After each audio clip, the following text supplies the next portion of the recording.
Welcome to HortTube. My name is Jim Putnam, and this is the 9th episode of my backyard propagation series. We're actually going to finally do some cuttings.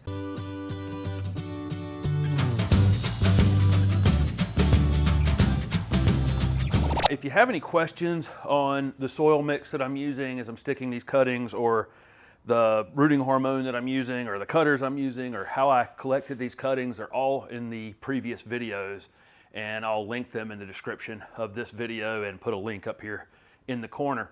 This first week I'm just going to do one flat of cuttings. I haven't used this clock before.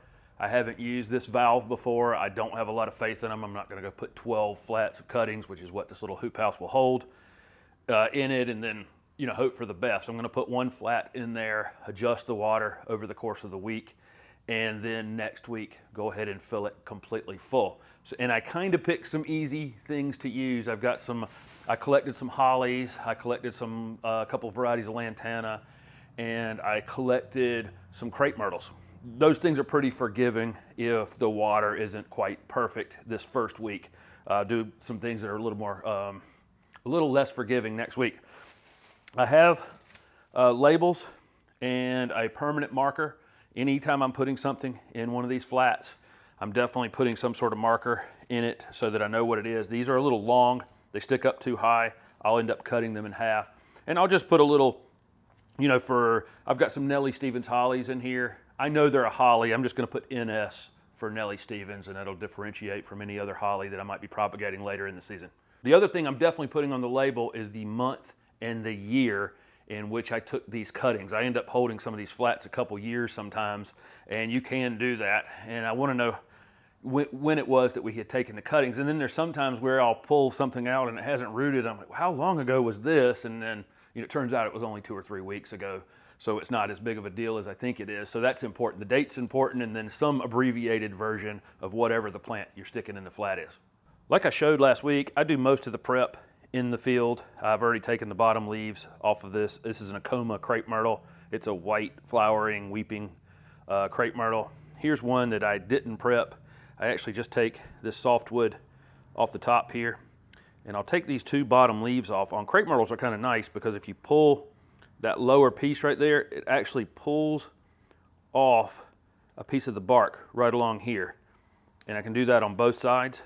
And that creates the spot where we're going to get our roots from. This area along here will actually callus over, just like if you wounded yourself, you'll get a little callus on the top of it. Where that callus forms is where we'll get our roots from. I've got the dip and grow, which I showed in one of the previous videos. These are semi-hardwood cuttings, so this is 10 parts water and 1 part dip and grow.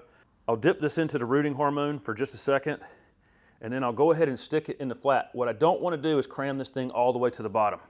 We definitely don't want to do that. There's a lot of moisture in the bottom half of each of these cells, more than I really want on my unrooted cuttings. We'll end up rotting the bottoms of them if we stick them too deep. So what I'll do is I actually stick them about halfway down, and then I just kind of pinch it in, just like that. And that's the perfect depth in the soil. I want the roots up near the top of the surface and then rooting downward from there. I frequently have to correct people on this. It gets tempting to just cram them all the way down in there, but it is definitely too wet, and it's not the appropriate way to do this. Dip them in your rooting hormone, stick it in there about halfway down, and then pinch it in. I'm going to stick a couple rows of Nellie Stevens Hollies. Again, I did the prep work in the field. I took this newest growth off. This stem is a little long. I'm going to come up just to where I torn off one of the leaves, right in that area right there, put an angled cut on it. I can scrape the side like this. I can take a little piece of the side off like we did on those Crape Myrtles. It's not really necessary. As long as I have that, it'll root from that leaf node and from that angled cut I put on the bottom. If you want to, you can take a little piece off the bark like I just did there, and it will also callus along there and root as well. It may be an experiment you want to do where you do half a flat scraping them and half a flat not. I just find that it's not really that necessary on these hollies. I'm going to have a leaf node there, a leaf node there, and this bottom will be calloused. I'll get plenty of roots from those 3 spaces. Again, I'm dipping it in the rooting hormone, sticking it about half of the depth of that soil, and pinching it in. And I'm going to do 2 rows of these Nellie Stevens hollies. The next thing up is some Lantana. This is a Dallas red Lantana. Almost anything on this plant will root. I take these bottom leaves off like this. This is where the roots will initiate, where those leaf nodules were, and in the bottom I can put a little bit of an angled cut on that. We definitely want to take any flowers off anything we're propagating. Anytime you have flowers on something or flower buds on something, we definitely want to take those off just like that. And pretty much, like I say, anything on this plant will root. This Dallas red Lantana, I'm going to do 2 rows in the flat, so I'm doing 10 of these as well. And then I have a yellow Lantana called New Gold. I'm going to do a couple rows of those as well, but they're basically exactly the same thing. Semi-hardwood, couple leaves off the bottom here. If I didn't have those leaves to work with, and I actually have an example of that here where I cut one, I'll put a new cut on this, and then I'll put a small scrape right there on the side of it. And that's the way I'll treat this one that doesn't have the leaf nodule on it. The next one I'm going to do is a Natchez Crape Myrtle. It's a white Crape Myrtle just like the first one we did, but it's an upright variety. I shot a video on this one last week. I'm going to pull these 2 leaves off the bottom, and it'll put that mark on the side of it just like I wanted there. A lot of people, when the leaves are this big, will reduce the leaf size. They'll just cut them in half, and I really don't like to do that if I can avoid it. It's another entry point for disease. We're already, have all kinds of wounds on this thing, and we're putting in a very wet environment. My percentage of rooted cuttings definitely drops when I start reducing the leaf size. There are a few things like hydrangeas that you almost have no choice, and we'll be putting some of those hydrangeas in the greenhouse soon. But in the case of these Natchez Crape Myrtles, where the leaves are pretty big but not overly big, what I do is I dip them in the rooting hormone, and then I make sure I run them kind of all the same direction so that water is going to get on each of these leaves, and I try not to end up burying anything too deep. Like I say, a lot of people would reduce the size of the leaves on these, and what I'll do is I'll try to just organize them so that I'm not really covering anything up. And I'll show you these whole 2 rows of these. I'm just going, again, only sticking them about halfway down in the soil and then pinching them in. Trying to keep these leaves in such a way that they're all going to get some of the mist on top of them without burying their neighbor. So that's it. That's the Natchez Crape Myrtles. Okay, the last thing I'm going to put in this flat is this Sky Pencil Holly. I could definitely get 2 out of this one. I can take that most tender growth from up there, and this would be 1.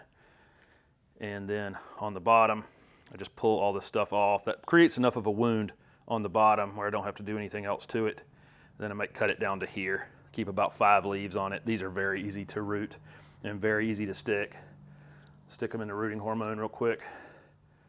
I'm just putting 5 of these into this flat. This is going to finish this flat off.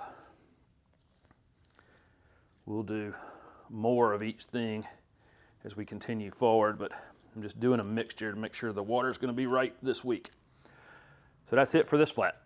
I got all my labels in each of them, and it's just an abbreviation that I'll be able to remember. Like this is Dallas Red. I know it's a Lantana, and it's done on 6/17, 6th month of 2017. I did that on all of them. One thing you didn't see me doing is normally I have a mist bottle close by, but I was only doing this one flat quickly inside, so I didn't mist while I was doing this. If I had kept these cuttings out any longer than I have, I would definitely have been misting them, applying a little bit of water to them. Remember, there's no roots on them, so you do need to keep them moist while you're preparing them. Since the last episode on the hoop house, I did put the plastic on. I'll show you how I stapled that down. I just cut the plastic to a length where I had enough to reach this board right here, and then on the other end, enough to reach this board right here, and then you just simply wrap it around the side and staple it in here, and then staple along the bottom. You can use batten tape, which is a plastic tape that goes along here, and then the staple goes through that. It does a good job of keeping the plastic from tearing. I don't get a lot of wind in my backyard here, so I'm really not that concerned about it. I'm not going to leave the plastic on all that long, but this is just wrapped around the end and then stapled down, And then I cut a little piece to cover the rectangle from that board there over there and then down to the ground. And I've actually stapled that on, but I left this little gap here to vent a little bit right up there at the top. And of course on the other end where we had installed this fan right here, which I haven't finished putting in this little side piece on it. I don't think it's going to run very much. It's a little shadier back here than I actually thought as I was constructing this, but I am going to finish this fan off in the next week. We are supposed to have some 95-degree temperatures, and when it reaches 100, this will come on and vent it out. I have left this little gap here.